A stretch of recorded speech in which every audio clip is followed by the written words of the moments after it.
안녕하세요. 만나서 반갑습니다. 오늘 분당 열시고등마을 예배에 오신 여러분들 주님의 이름 진심으로 환영하고 축복합니다. 현장에 계신 분들 또한 가정에서 함께 예배드리시는 분들 모두 주님의 이름으로 축복합니다. 지금 현장에 계신 분들 한번 옆자리 분들과 손 흔들며 인사해 볼까요? 한 주 동안 잘 지냈니? 한 주 만에 만나서 반갑습니다. 오늘 예배 함께 은혜 받읍시다. 함께 인사해 봅시다. 네, 이 시간 예배를 시작하려고 하는데요. 예배 시작하기 전에 제가 기도하고 함께 나갔으면 좋겠습니다. 함께 기도하십시다. 사랑과 은혜가 풍성하신 하나님 아버지, 너무나도 귀한 주일 아침 우리를 예배의 자리로 초대하심을 너무나도 감사를 드립니다. 주님, 우리가 그 하나님의 사랑을 찬양하고 또한 높여드리기 위해 또한 그 사랑을 경험하고자 이 자리 가운데 나와왔습니다. 하나님, 오늘 예배 가운데 우리가 예수님의 그 놀라우신 사랑, 그 풍성하신 사랑 안에 온전히 거하는 시간 되게 하여 주시옵소서. 그 사랑을 충분히 경험하는 시간 될 수 있도록 은혜로 함께하여 주시옵소서. 이 예배 가운데 그렇게 함께하실 하나님을 기대합니다. 감사를 드리오며 예수님의 이름으로 기도하였습니다. 아멘.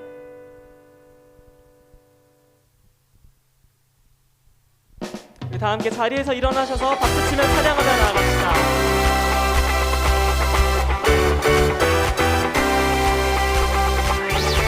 이번 수련회 주제곡인데요, 함께 기쁨으로 찬양하며 나아갔으면 좋겠습니다.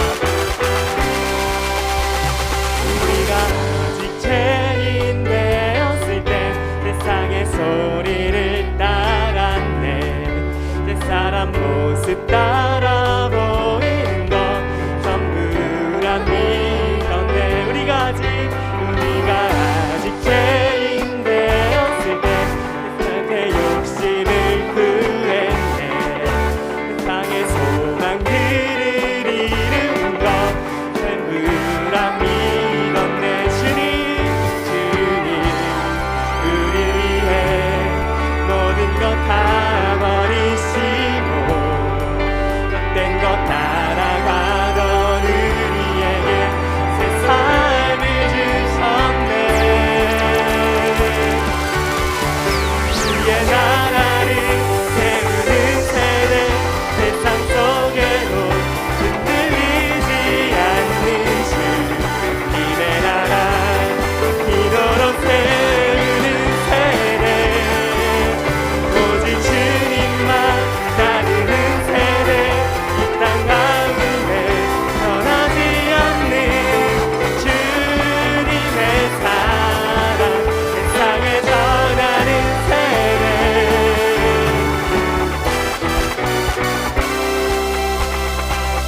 우리 계속해서 박수치며 하나님 앞에 찬양하며 나아갔으면 좋겠습니다. 2절 가사로 다시 한번 고백하며 나아갑니다. 함께 찬양합시다. 우리가 아직 되었을 때, 아직 죄인 되었을 때 그 앞에 욕심을 구했네. 세상의 소망들을 이룬 것 전부라 믿었네. 주님 우리 위해 모든 것 다 버리시고 헛된 것 따라가던 우리에게 새 삶을 주셨네. 주의 나라를 세우는 세대, 세상 속에도 흔들리지 않는 주님의 나라 기도로 세우는 세대, 오직 주님만 따르는 세대, 이 땅 가운데 변하지 않는 주님의 사랑 세상에 전하는 세대, 주만 따르리.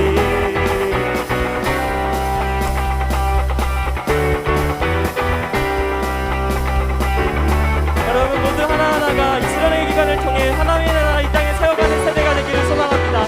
그렇게 우리를 세우신 하나님 앞에 영광의 박수를 올려드려 나아갑시다. 아멘.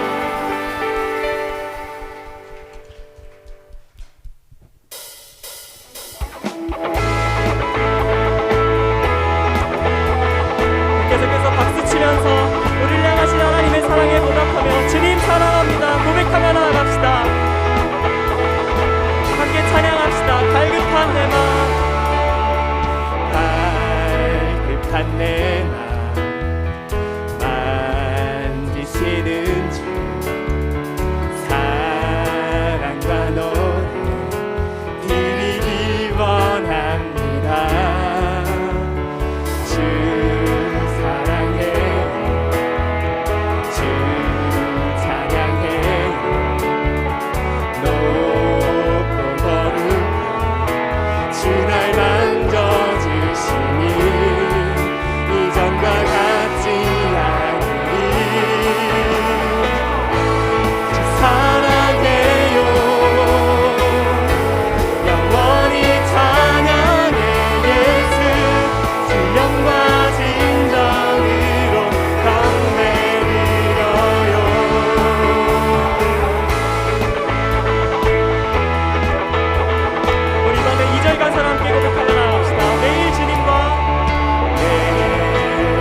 우리를 향해 보여주신 놀라우신 하나님의 사랑 앞에 우리 다 같이 춤추는 세대가 되기를 원합니다. 함께 기쁨으로 찬양하며 나아갑시다. 주잠이 춤추게 하네 모든 것 다 찬양의 춤을 추며 참이 감사해 주 영광 외치게 하네 주 영광 외치게 하네 온 땅에서 주 높이며 주의 영광 소리쳐 찬양해 넘쳐흐르는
여러분 이 시간에 각자 자리에 앉으셔서 찬양하셔도 좋습니다.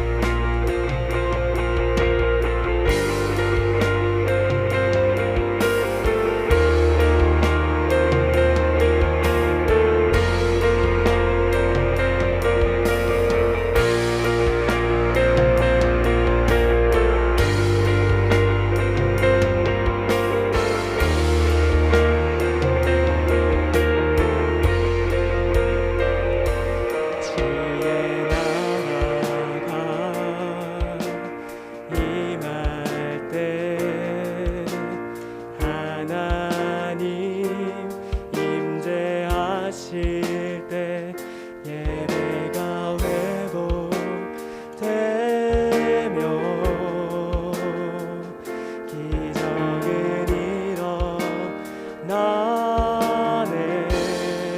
전능하신 주 전능하신 주 영원하신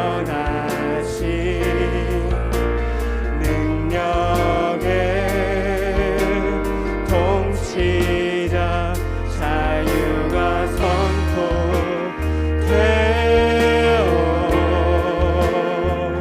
주 백성 돌아오네.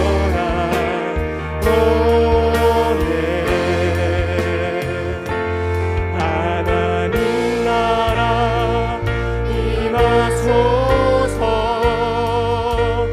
영광과 존귀 능력과 위엄 놀라운 사랑의 기적의 하나님 지금 이곳에 오소서.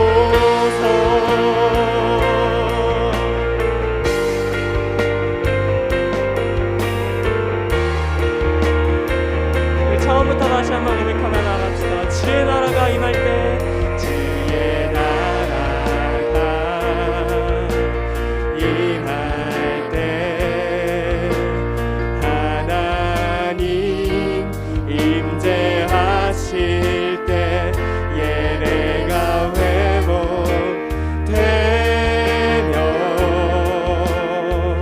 기적은 일어나네. 전능하신 주 전능하신 주 영원하신 능력의 통치자 자유가 선포되어 주 백성 돌아오네.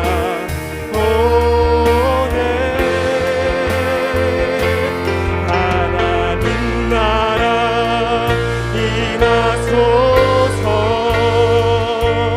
영광과 존귀 능력과 위엄 놀라운 사랑의 기적의 하나님 지금 이곳에 오소.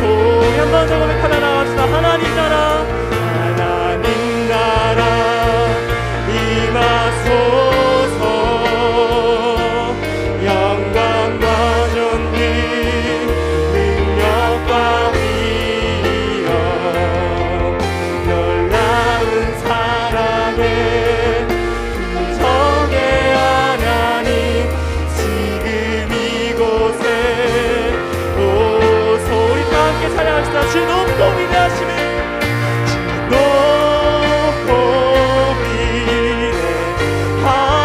위대하심을 크게 외쳐 선포하네. 만왕의 왕 주 하나님 지금 오소. 한 번 더 외합시다. 주 높고 위대하심을 높고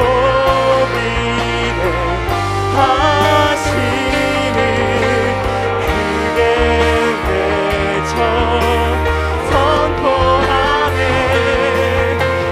만왕의 왕 주 하나님 지금 오소서. 하나님 나라 임하소서.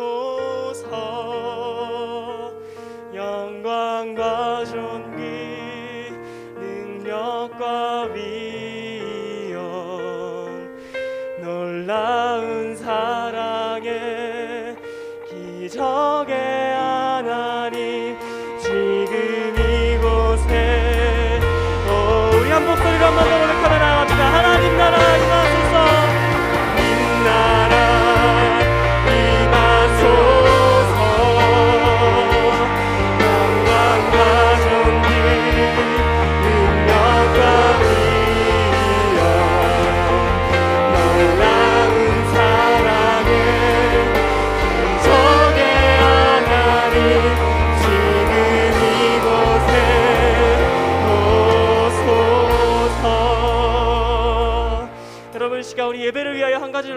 인도하며 나아갔으면 좋겠습니다. 이 시간 우리 예배를 통해 하나님 앞에 우리의 사랑을 모두 높여드립시다. 하나님, 우리가 주님을 사랑합니다. 주님, 우리가 우리 주님을 예배하기로 합니다. 주님, 우리의 마음을 받아주시옵소서. 우리 예배를 기꺼이 받아주시옵소서. 주님, 주님께서 그러실 때 우리 가운데 사랑으로 함께 하실 줄을 믿습니다. 주님, 예배 가운데 우리의 모든 사랑 주님 앞에 올려드리오니 그 크신 사랑을 우리 이 예배 가운데 함께하여 주시옵소서. 이 기도 제목을 가지고 함께 기도하며 나아가겠습니다. 기도하시겠습니다. 사랑이 많으신 하나님 아버지, 우리의 목소리를 높여서 우리의 마음을 들여서 우리의 사랑을 주님 앞에 고백하며 나아갑니다. 하나님, 이 예배 시간이 되어 온전히 고백하는 시간 되게 하여 주시옵소서. 하나님 앞에 온전히 나아갈 수 있는 시간 되게 하여 주시옵소서. 우리의 주님의 그 사랑을 얻기를 원합니다. 경험하기를 원합니다. 우리 예배 가운데 주님 우리의 사랑으로 우리에게 함께하여 주시옵소서.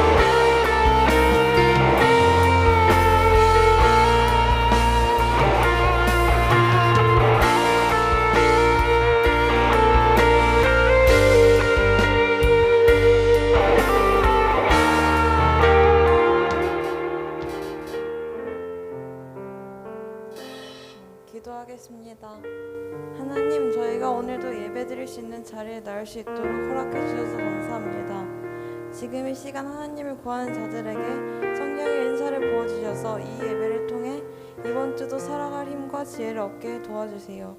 저희가 이 예배에 단순히 참석하지 않고 마음을 다해 이 예배를 온전히 하나님께 드릴 수 있도록 도와주세요. 저희가 서 있는 건 어디서나 하나님을 예배하는 자리임을 고백합니다. 지금 드리는 이 예배도 기쁘게 받아주세요.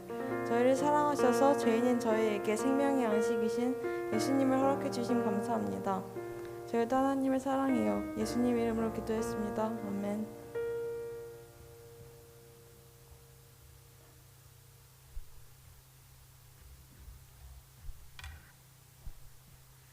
지금은 성경 봉독 시간입니다. 모두 자리에서 일어나 주시기 바랍니다. 오늘의 말씀은 요한복음 7장 1절에서 5절까지의 말씀입니다. 그 후에 예수께서 갈릴리에서 다니시고 유대에서 다니려 아니하심은 유대인들이 죽이려 함이러라. 유대인의 명절인 초막절이 가까운지라. 그 형제들이 예수께 이르되 당신이 행하는 일을 제자들도 보게 여기를 떠나 유대로 가소서. 스스로 나타나기를 구하면서 묻혀서 일하는 사람이 없나니 이 일을 행하려 하거든 자신을 세상에 나타내소서 하니 이는 그 형제들까지도 예수를 믿지 아니함이러라. 아멘.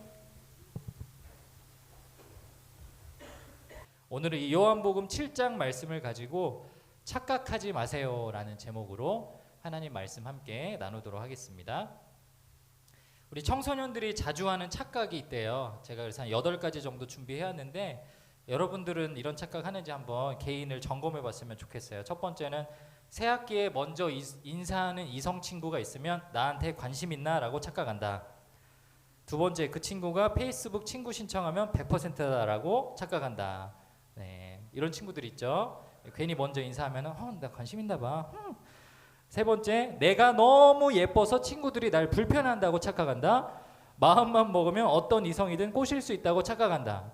이게 제가 보니까 중학생들은 안 그러는데 특히 고등학생들은 이런 착각을 참 많이 하는 것 같아요. 우리 전사님도 얘기 들어보니까 고등학생 때 인기 되게 많았다고 자기 이야기 많이 하시더라고요. 그래서 제가 전사님 근데 설교할 때 전사님 얼굴을 계속 지켜봤는데 저는 이상하게 뽀로로가 생각이 났어요. 너무너무 귀엽다고. 왜 거기 앉아 계세요? 불편하게. 아무데나 앉으세요. 네. 이런 착각들 하죠. 자, 다섯 번째, 조금만 자고 일어나서 숙제해야지.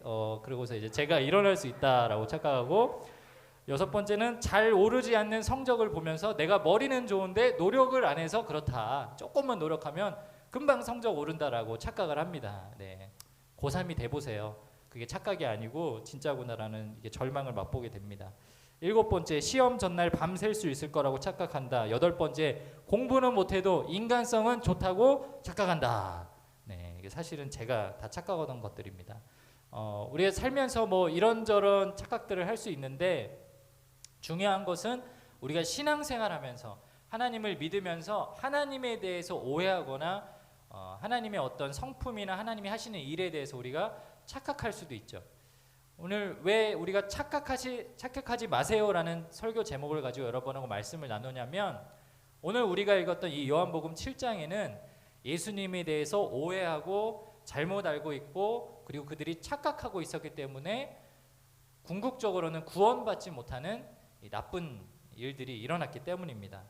오늘 우리가 이 말씀을 좀 돌아보면서 나는 정말 하나님 앞에 신앙생활을 제대로 하고 있느냐, 하나님을 정말 잘 믿고 있느냐, 이거를 좀 점검해 봤으면 좋겠습니다. 그래서 하나님 앞에 내 신앙 가운데 내가 착각하고 있는 것이 있다라면 그래서 올바르게 돌이키고 우리가 신령과 진정으로 하나님을 예배하고 올바르게 하나님을 믿는 주님의 자녀들이 될 수 있기를 주의 이름으로 축복합니다. 착각하지 마세요. 우리가 신앙생활하면서 돌아보아야 하는 나의 착각은 무엇일까요? 첫 번째로 나는 신앙생활을 잘하고 있다는 착각입니다. 한번 따라해 보겠습니다. 나는 신앙생활을 잘하고 있다. 네, 나는 신앙생활을 잘하고 있다라는 착각을 우리가 할 때가 있다라는 거예요. 오늘 말씀 4절 말씀을 보면 이렇게 기록되어 있습니다. 스스로 나타나기를 구하면서 묻혀서 일하는 사람이 없나니 이 일을 행하려 하거든 자신을 세상에 나타내소서 하니. 우리가 읽었던 이 7장 말씀은요, 우리가 지금 읽어보진 않았지만 여러분이 어렸을 때부터 너무나도 잘 알고 있는 그 기적의 사건 오병이어 아시죠? 그 오병이어 사건에서부터 계속 연결되어 오는 본문입니다. 그 본문을 보면은 이 수많은 사람들이 예수님이 주시는 그 오병이어 그 광주리에 있는 음식을 먹고 남자만 5,000명, 추측하기로는 10,000명 이상의 수많은 사람들이 배불리 먹는 기적을 경험하게 되죠.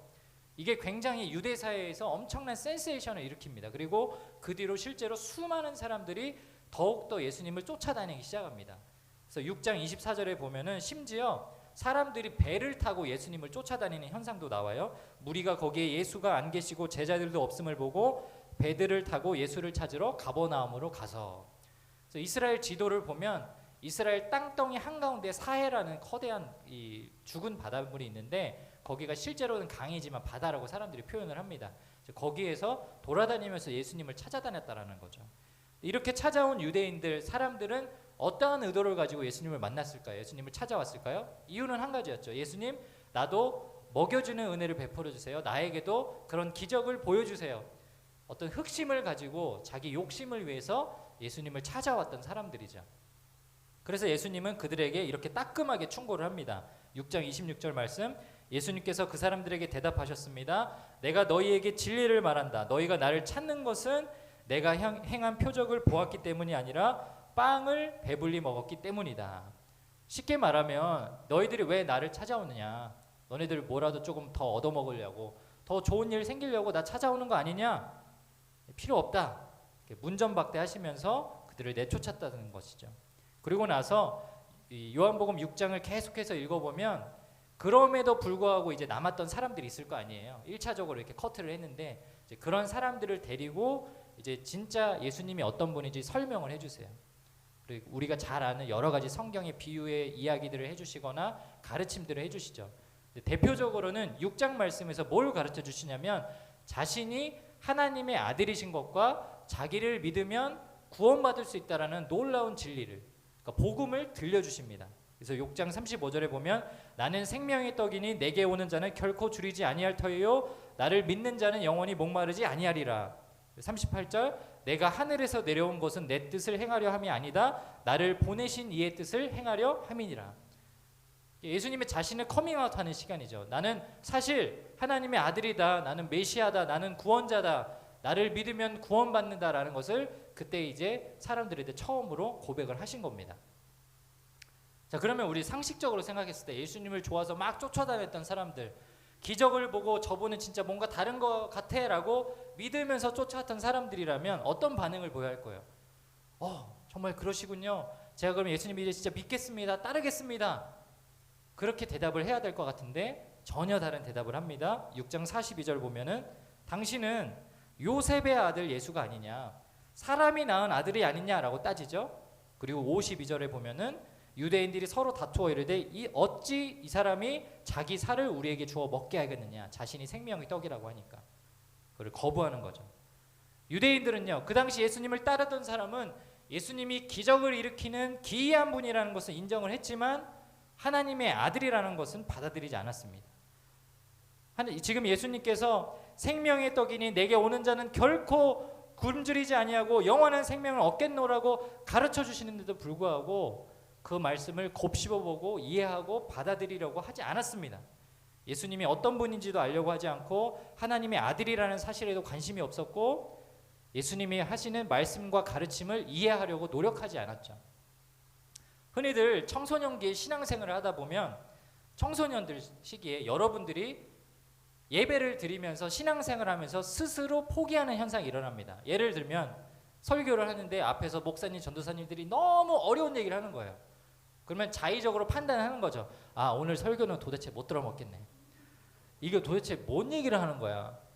저걸 뭐 알아들을 수 있게 설명을 해야지. 나는 월화수목금토 맨날 공부하느라 내가 스스로 심신이 지치고 피곤해 죽겠는데 왜 설교 말씀은 저렇게 어렵게 얘기해가지고 도대체 이 설교를 들을 수도 없게끔 나를 힘들게 하냐라고 하면서 내 안에 계신 성령님을 잠깐 재우고 내 육신이 그냥 다 그걸 커트해버리죠.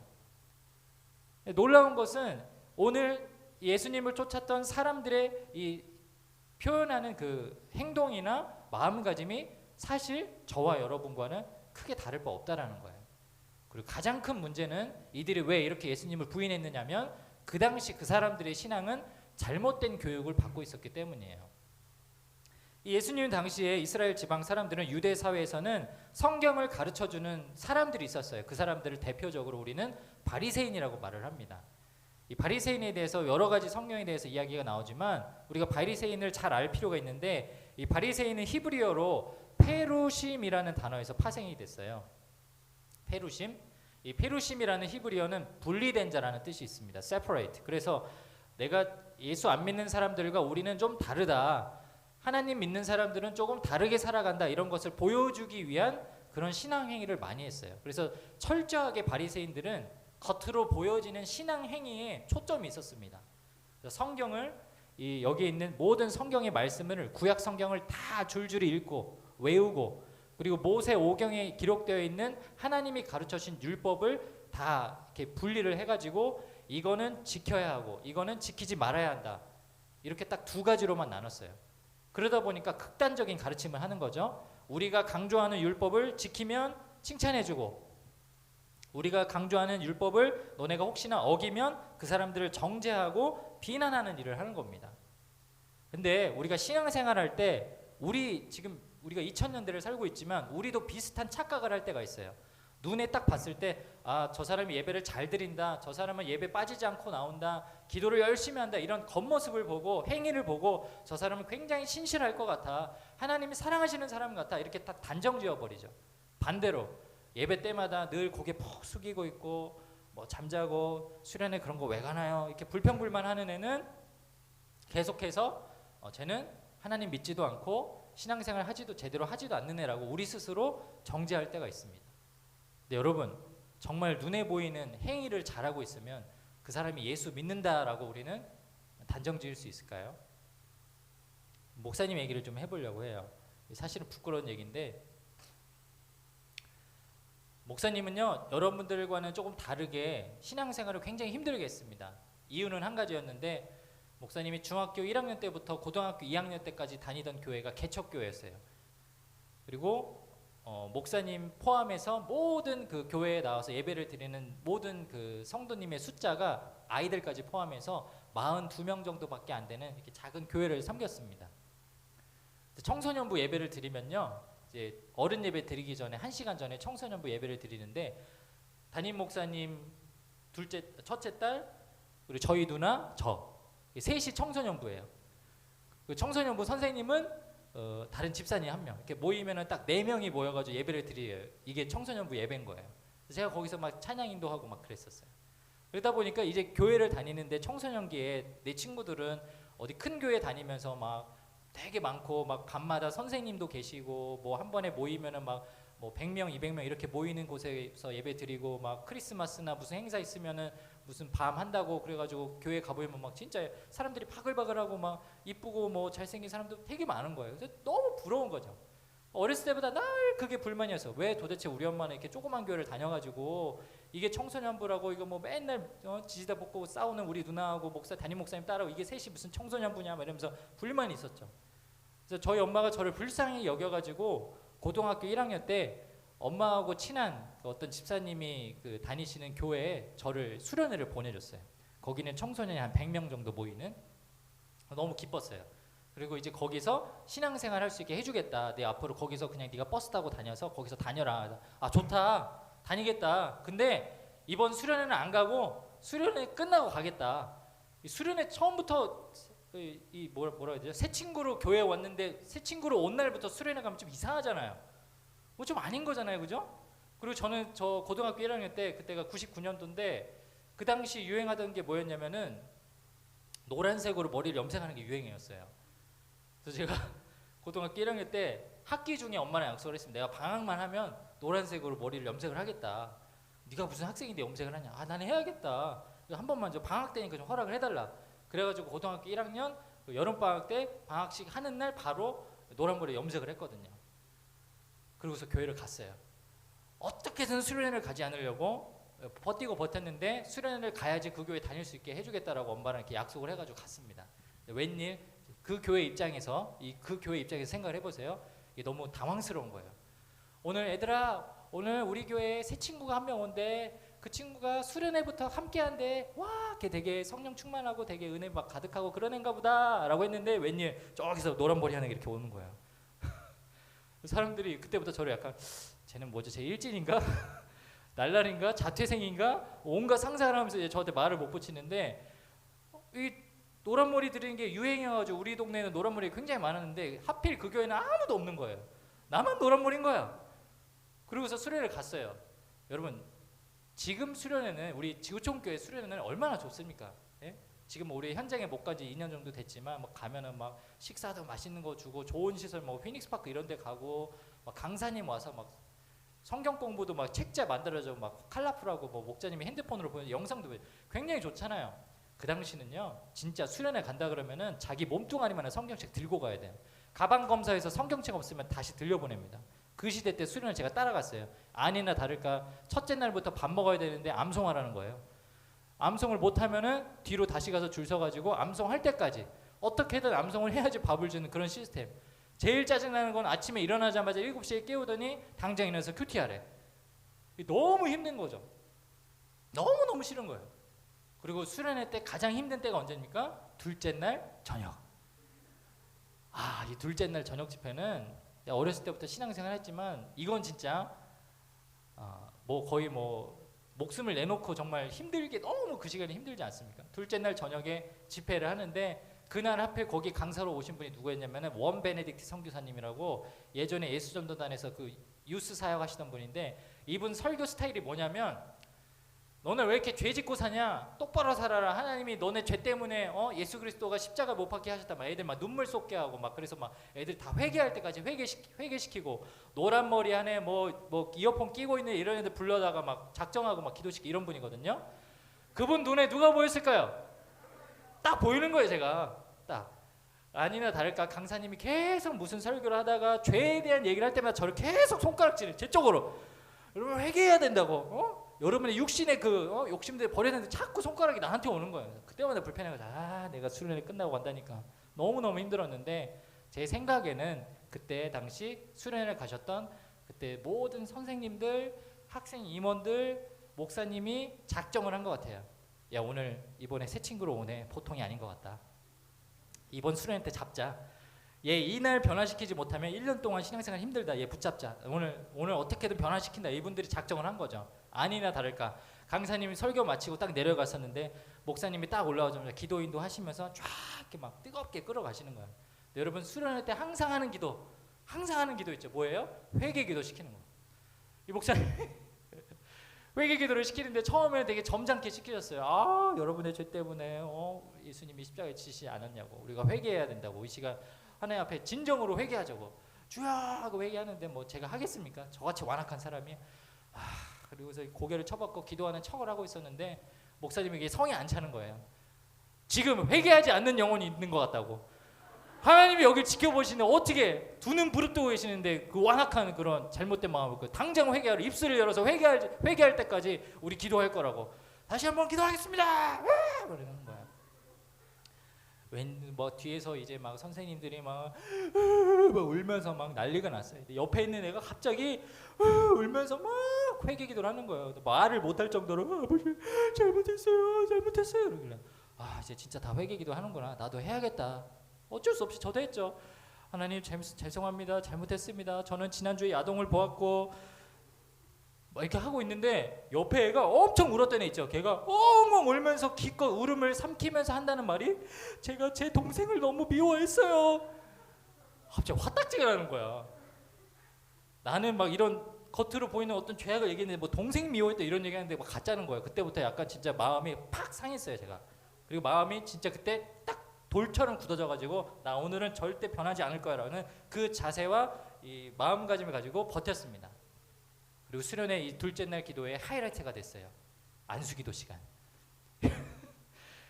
우리 목사님이 우리 선생님들 우리 아이들 붙잡고 한 명씩 붙잡고 우리 아이들 축복하면서 기도하겠다고 기도를 막 했어요. 그래서 저도 막 붙잡고 선생님 막 흔들면서 이 친구를 변화시켜 주시옵소서 막 기도했어요. 내가 흔들어라 너는 흔들어 나는 기도 안 해 막 이랬어요. 목사님이 이제 눈치를 챘는지 오늘 특별히 한 친구를 위해서 기도하고 싶다고 하나님 마음을 주신다고 오늘 우리 교회에 새 친구로 온 상현이 우리 앞으로 뭐 초대하겠다고 저를 앞으로 오라고 하는 거예요.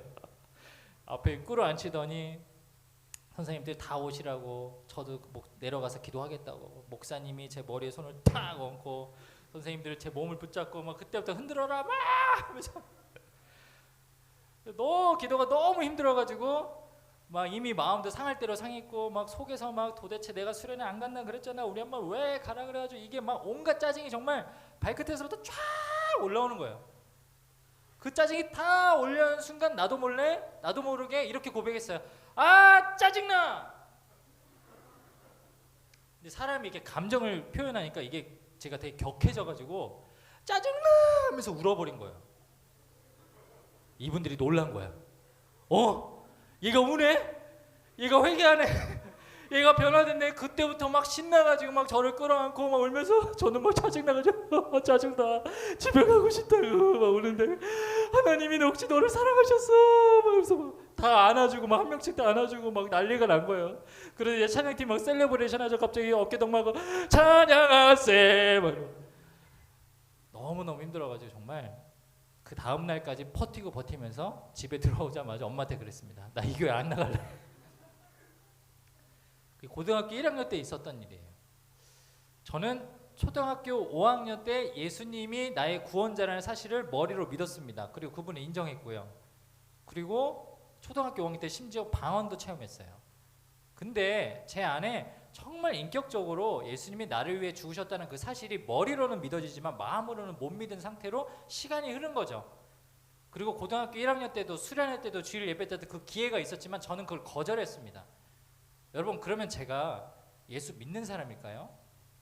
그 시점으로 봤을 때 거기서 짜증나서 눈물을 흘렸지 예수님이 나의 죄 때문에 죽으셨다는 그 감격 때문에 운 것이 아닌데 왜 주변 사람들은 내가 우는 행위만 보고 내가 변화되었고 구원받았다라고 착각했을까요? 우리가 흔히 이렇게 착각할 때가 있다라는 겁니다. 우리가 신앙생활하면서 나는 청소년이니까 나는 주일날 예배는 잘 드려. 우리 엄마 아빠가 지구촌교회 열심히 다니셔. 나는 모태신앙이야. 난 그래도 주일 예배는 빠지지 않아. 수련회도 참석해라는 그 어떤 행위가 절대로 여러분의 믿음을 대신할 수 없다라는 거예요. 요한복음 5장 39절 너희가 성경에서 영생을 얻는 줄 생각하고 성경을 연구하거니와 행위로만 하는 믿음 머리로만 믿는 믿음이 아니라 여러분 마음으로 믿어지는 구원의 역사가 있기를 주의 이름으로 축복합니다. 오늘 예수님을 착각하고 믿지 못하고 알지 못해서 구원받지 못했던 그의 가족들 그 유대인들 그 사람들이 아니라 2022년 새해에는 여러분 신앙을 돌아보면서 내가 지금 예수님을 믿는 것을 착각하고 있었다면 그래서 돌이키고 실제로 정말 여러분 마음으로 예수님을 믿을 수 있는 여러분이 되길 축복합니다. 두 번째로 우리가 신앙생활하면서 또 돌아봐야 하는 나의 착각이 있습니다. 그것은 나는 예수님을 사랑하고 있다라는 착각이에요. 나는 예수님을 정말 사랑하고 있다. 우리가 신앙생활하면서 충분히 이 착각을 할 수가 있습니다. 어찌 보면 행위로 우리가 신앙생활 잘하고 있다라는 착각보다 이게 더 중요할지 몰라요. 내가 정말 마음으로 나는 예수님을 사랑하고 있어라고 내 스스로가 착각하고 있는 거죠. 우리 신앙생활할 때 자주 하는 이런 고백이 있습니다. 뭐 목사님들도 전도사님들도 그리고 뭐 여러분 스스로도 뭐 이런 고백을 하죠. 나를 사랑하시는 하나님, 내 마음을 다 알아주시는 하나님, 내 아픔과 내 상처를 보듬어 주시는 하나님. 근데 자세히 들어보다 보면 이 고백이 되게 겸손한 고백인 것 같은데 사실은 이런 말들은 그 중심에 내가 들어있어요. 나를 사랑하시는 하나님, 내 마음을 알아주시는 하나님, 나를 보살펴 주시는 하나님. 이런 고백들은요, 하나님이 그러한 분입니다라는 것을 인정하는 것도 있지만 나를 좀 그렇게 도와주세요, 나를 좀 봐주세요라는 하나님 중심이 아닌 나 중심의 신앙을 가지고 있을 때가 있다는 것이죠. 반대로 여러분 이런 고백 해보신 적 있어요?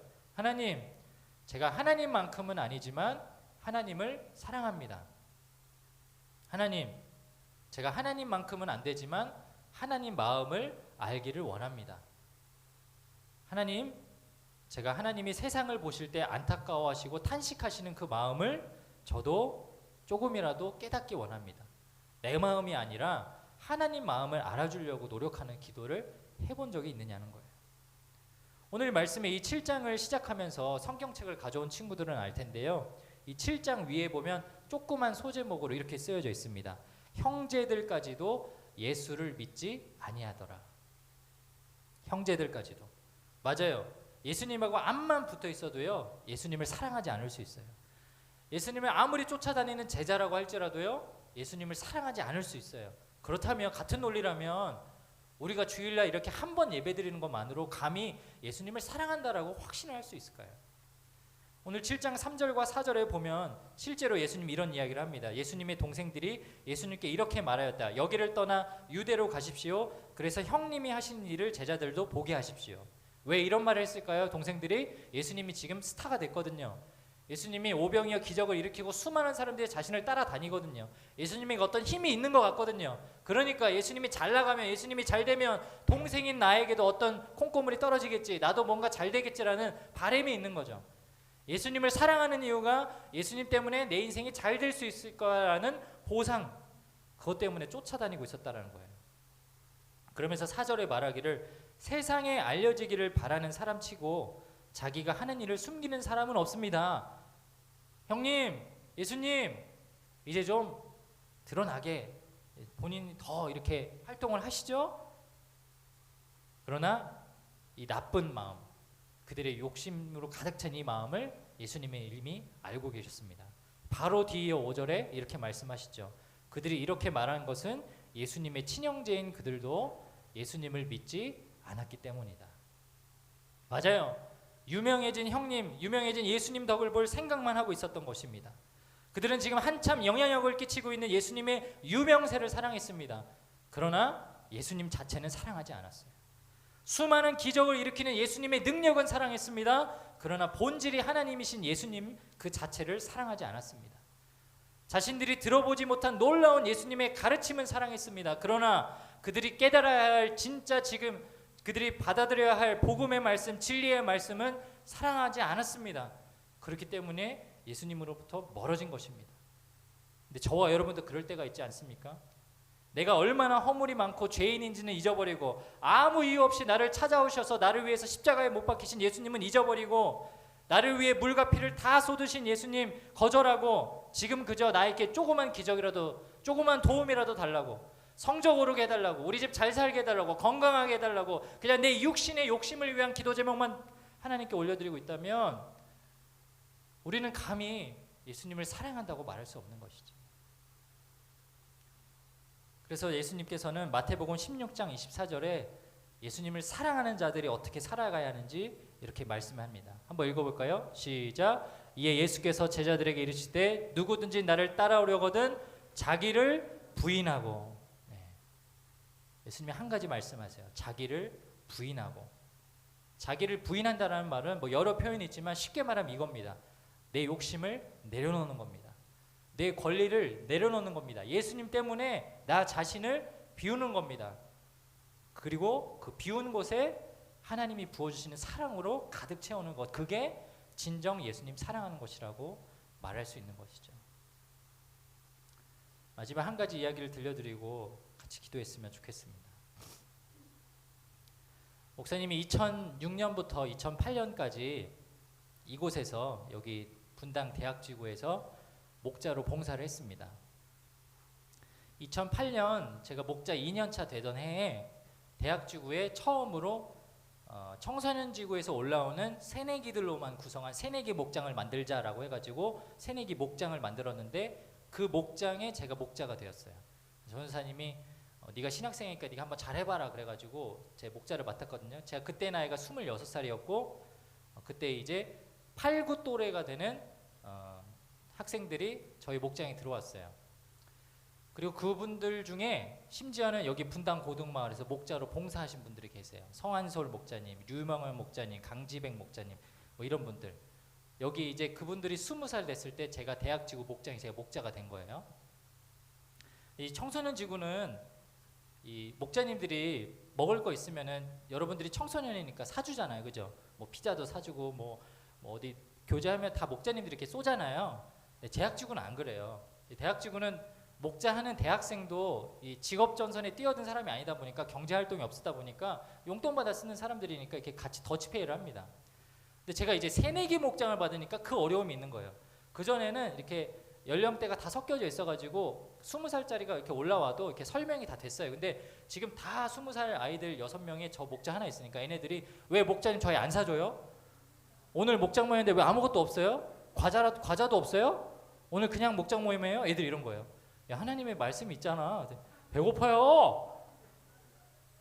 그때는 또 2시 예배 드리고 예배 끝나고 목장 모임을 했거든요. 예배 드리느라 또 에너지를 쏟았으니까 배고프다고. 제가 막 눈치가 보여가지고 어떨 때는 뭐 편의점에서 진짜 과자 부스러기 몇 개 사다가 이렇게 먹으면서 하자 그러고 뭐 이렇게 했습니다. 근데 애들이 워낙 이렇게 20살이고 그러니까 배고프니까 그런 얘기 많이 하는 거예요. 그러다가 애들이 제 생일이 2월인데 1월 마지막 주서부터 아이들이 결단을 하기 시작했어요. 생일날에는 목자님이 쏠 거야라는 그 확신을 가지고 이제 저한테 욕을 하는 거죠. 예전에 여기 미스터 피자가 있었습니다. 건너편에, 사거리 건너편에. 그러면서 하는 말이 목자님 2월달에 목자님 생일이잖아요. 저희가 선물 준비할 건데 목자님이 미스터 피자 쏘면 될 것 같아요. 미스터 피자 가서 샐러드만 먹고 피자 2판 시켜서 먹으면 우리 딱 맞을 것 같다고. 와 목자님 우리 생일날 미스터 피자 가는 거예요. 와 너무 좋다 너무 좋다. 나 그날 꼭 올 거예요. 애들이 막 저한테 이제 얘기를 하는 거죠. 어떤 애는 뭐 이제 6살 차이는데 목자님이 정말 피자 사주면 오빠라고 부를 수 있을 것 같아요. 막 이러면서 그게 성원설 목자였어요. 막 그러면서 이제 막 얘기를 했는데 제 안에 그러다 보니까 이제 부담이 생긴 거죠. 말씀에 보면은 예수님이 베드로를 다시 찾아오셔가지고 자기를 3번이나 부인했던 그 베드로한테 3번이나 똑같은 얘기를 하거든요. 내 양을 먹이라, 내 양을 치라, 내 양을 먹이라. 제가 이 부담이 있으니까 그래 양을 뭐 어쨌든 말씀으로 가르치는 것도 중요하지만 이거 먹여주는 것도 중요한데 어떡하지? 막 고민을 했어요. 내 용돈 한 달에 받는 이 돈 가지고 이거 괜히 피자 한 판 쌌다가는 한 달 용돈 반이 날아가는데 어떡하지? 고민을 하다가 생일날은 다가오고 애들은 2월 25일 그 제 생일 있는 그 주일날 그날따라 왜 그렇게 예배는 일찍 왔는지 예배 드리는 그 은혜보다 오늘 목장 모임 때 미스터 피자 가서 함께 피자 먹을 그 은혜를 기억하면서 그 또렷또렷한 눈빛으로 저를 쳐다보는 거죠. 그래서 제가 얘기했어요. 가자. 그래 가자. 아 뭐 있어. 미스터 피자 가자. 근데 5,000원씩만 내. 제가 계산을 한 거죠. 인간적인 생각으로. 내 용돈 다 들여서 얘네들 먹여도 뭐 한 달 먹고 사는 거 어떻게 하나님이 책임져 주시지 않을까요? 근데 그 염려보다 제 염려가 더 컸던 거예요. 그래서 내 생각으로는 내가 이 정도 돈이 나올 것 같은데 얘네들이 한 5,000원 정도만 내주면 내가 그래도 이 돈 가지고 나머지 뭐 용돈을 할 수 있겠다라는 인간적인 생각을 하고 아이들한테 굉장히 그 불편한 이야기를 한 겁니다. 5,000원씩만 내달라고. 애들이 에이 이러면서 그래도 돈은 내주더라고요. 피자집 가서 맛있게 먹고요. 교제하고 돌아왔습니다. 근데 제가 그날 결제한 금액을 지금 10여 년이 지났는데도 아직도 잊지 못해요. 97,600원. 제가 짠돌이라서 기억을 못하는 게 아니고 97,600원 그 돈을 잊지 못하게 되는 엄청난 사건이 일어납니다. 아이들하고 목장 모임하고 피자 먹이고 뭐 어쨌든 잘했다. 스스로 나 잘했다. 어쨌든 잘했다 이러면서 교회에 돌아왔어요. 전도사님 저를 부르시더라고요.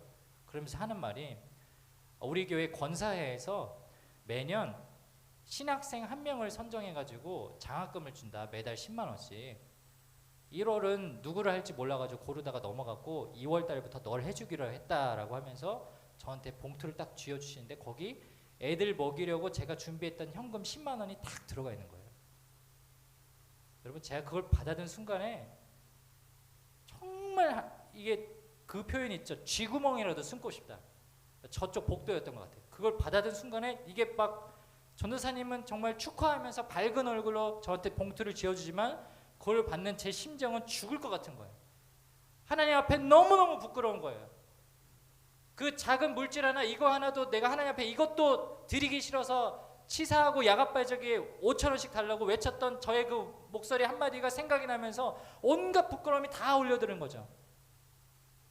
내가 정말 하나님을 사랑해서 목자를 섬기는 사람인가? 나는 정말 예수님이 나를 위해서 구원해 주신 그 놀라운 사랑에 감격에 젖어서 애들을 사랑하고 있는가?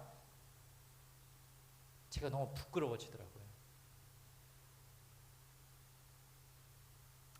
근데 여러분도 그럴 때 있지 않으세요?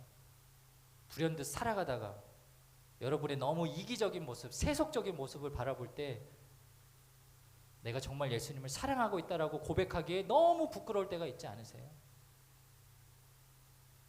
오늘 예수님의 형제들도 착각하고 있었습니다. 그리고 어찌 보면 저와 여러분도 착각하고 있었는지 몰라요. 정말 예수님을 사랑하고 있는지. 사랑하는 여러분, 예수님은 자기 마음을 다해 자기를 부인하고 말씀을 믿음으로 받아들이고 찾는 자를 하나님께서 사랑하신다라고 말씀하십니다. 우리 그러한 고등마을 모든 학생들, 모든 목자님들이 될 수 있길 축복합니다. 여러분의 새해 신앙생활 가운데는 행위로만 하나님 앞에 열심을 내는 것이 아니라, 머리로만 하나님 앞에 열심을 내는 것이 아니라, 하나님이 주신 어떤 무언가를 바라고 하나님을 사랑하는 그런 일방적인 사랑이 아니라 아무것도 내어주지 않는다 할지라도 나를 위해서 구원해 주신 예수님, 그분 한 분만으로 감격하고 사랑할 수 있는 그런 저와 여러분이 될 수 있기를 주의 이름으로 축복합니다. 함께 기도하겠습니다.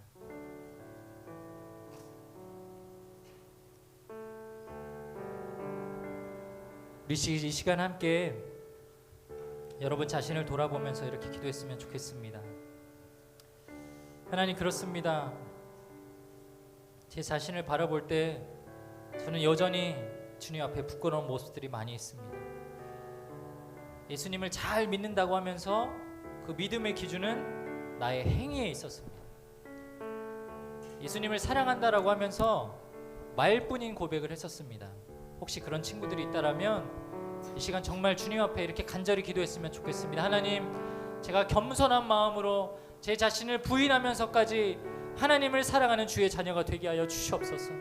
어떤 기준이나 어떤 보상이나 어떤 하나님이 주시는 그런 것들을 바라는 것이 아니라 아무것도 내어주지 않는다 할지라도 이미 나에게 내어주신 예수 그리스도 그분 한 분만으로 만족하고 감격하고 하나님을 사랑할 수 있는 우리가 되게 하여 주시옵소서. 내 안에 가장 귀한 것이 오직 예수 그리스도 한 분뿐임을 고백하는 우리의 신앙이 되게 하여 주시옵소서. 우리 시간 주님의 이름을 크게 한번 부르짖고 우리의 마음가짐을 위해서, 우리의 신앙을 위해서 주님 앞에 간절하게 기도하며 나아가도록 하겠습니다. 주여, 그렇습니다. 주님, 우리 연약한 모습을 주님 앞에 고백합니다. 하나님, 나의 연약한 모습들, 하나님 세상적이고 하나님의 고백심을 보내는 나의 연약한 모습들이 있었다면 주님 앞에 하나님 예배를 통해서 감사하여 주시옵소서. 주님, 우리가 온전히 주님을 신뢰하고 정말 진실로 주님을 사랑하는 사람이 될 수 있도록 우리의 신앙적인 삶에 도와서 그렇게 올바르게 될 수 있도록 주님 은혜를 도와주시고 주님 축복하여 주시옵소서. 예배 가운데 주님을 인도하여 주시옵소서. 우리의 앞으로 사랑하시고 우리가 바른 신앙생활을 살아가는 사모님을 고백합니다. 전심으로 살아가서 살아갈 수 있도록 우리의 마음을 들어주시고 하나님을 들어주시고 인도하여 주시옵소서. 주관하여 주시옵소서. 나의 삶의 모든 것이 주님이 되시기를 원합니다. 주시옵소서. 아버지, 주님의 하나님께 하여 주시옵소서. 가장 귀한 것, 내 안에 가장 소중한 것, 주님의 아는 것이 되기를 원합니다. 그렇습니다. 하나님, 내 안에 욕심으로 가득 찬 나의 신앙생활을 주님 앞에 고백합니다. 주님, 우리 용서하여 주시옵소서. 하나님을 있는 그대로 사랑하지 못하고 예수님을 있는 그대로 믿지 못하고 받아들이지 못했던 나의 욕심을 내려놓습니다. 주님, 우리의 마음을 고쳐 주시옵소서. 이 시간 예배함으로 말미암아 우리 아이들의 말씀 가운데, 아이들의 마음막 가운데 하나님 한 분만으로 만족할 수 있다라는 놀라운 믿음의 고백이 가득한 올 한 해가 되게 하여 주시옵소서. 우리 시간 다 함께 자리에서 일어나서 우리 각 가정에서 예배드리는 친구들도 우리 함께 일어나서 우리 마지막으로 이 찬양 함께 고백했으면 좋겠습니다.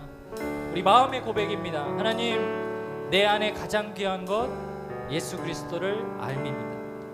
금은보다 더 귀한 것, 지식보다 귀한 것, 이 세상 무엇보다 귀한 것, 우리가 예수님을 사랑하는 것입니다. 우리 그런 마음으로 우리 이 찬양 함께 고백하겠습니다.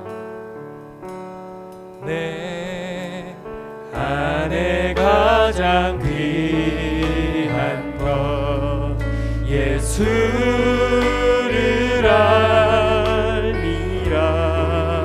금은보다 더 귀한 것, 금은보다 더 귀한 것 예수를 그렇습니다. 우리 고백합니다. 세상 지식보다 귀한 것, 세상 지식보다 귀한 것 예수를 알미라. 내 안에 가장 귀한 것, 내 안에 가장 귀한 것 예수를 우리 진심으로 마음 다해서 고백하겠습니다. 예수의 이름, 예수의 이름 존귀한 그 이름 예수의 이름, 예수의 이름 능력의 우리 주님의 그 이름만 찬양합니다. 예수의 이름, 예수의 이름 존귀한 그 이름 예수의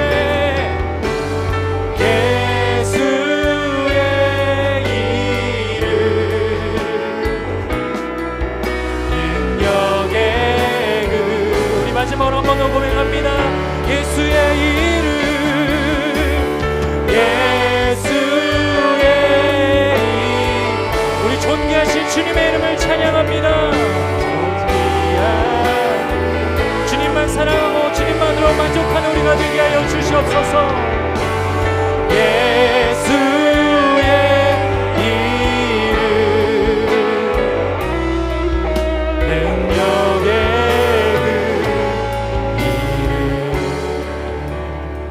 그 그렇습니다. 주님, 그동안 우리의 잘못된 착각들이 있었습니다.